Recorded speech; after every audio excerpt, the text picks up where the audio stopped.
আগামী 8ই এপ্রিল হতে চলেছে বছরের প্রথম সূর্যগ্রহণ। আর এই সূর্যগ্রহণটি হবে পূর্ণগ্রাস সূর্যগ্রহণ। প্রায় 7 মিনিটের জন্য সূর্যকে দেখা যাবে না এই সময়। নাসা বলেছেন এই সূর্যগ্রহণ খুবই বিশেষ, কারণ এই ঘটনা ঘটেছে 54 বছর পর। পূর্ণগ্রাস সূর্যগ্রহণের সময় একই রেখায় থাকে চাঁদ, সূর্য ও পৃথিবী। তখন সূর্য সম্পূর্ণ ঘূর্ণিয়মান চাঁদের পেছনে ঢাকা পড়ে যায়, আর এ কারণেই দিনের বেলাতেই রাতের মতো অন্ধকার নেমে আসবে পৃথিবীতে। সূর্যগ্রহণটি যে অঞ্চলব্যাপী দৃশ্যমান থাকবে সেখানে প্রায় 4 কোটি মানুষের বাস, তারা এটি উপভোগ করতে পারবে। মহাবিশ্বের এই প্রাকৃতিক ঘটনায় চাঁদ যখন পৃথিবী ও সূর্যের মাঝখানে চলে আসবে, সে সময় চাঁদের গতিবেগ থাকবে ঘন্টায় 2400 কিলোমিটার।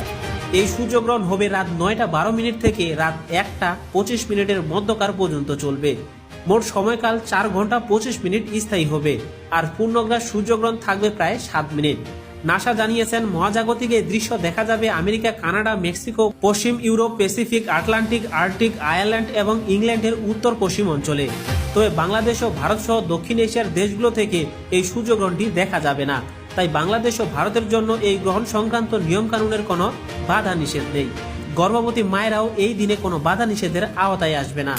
এই গ্রহণ শুধুমাত্র মেক্সিকো, কানাডা এবং যুক্তরাষ্ট্র থেকে দেখা যাবে। তাই আপনারা দেখতে চাইলে এর লাইভ স্ট্রিম সরাসরি ইউটিউবে প্রচারিত হবে। আর অনুরোধ থাকবে ভিডিওটি শেয়ার করে সবাইকে জানিয়ে দেওয়ার। হরে কৃষ্ণ।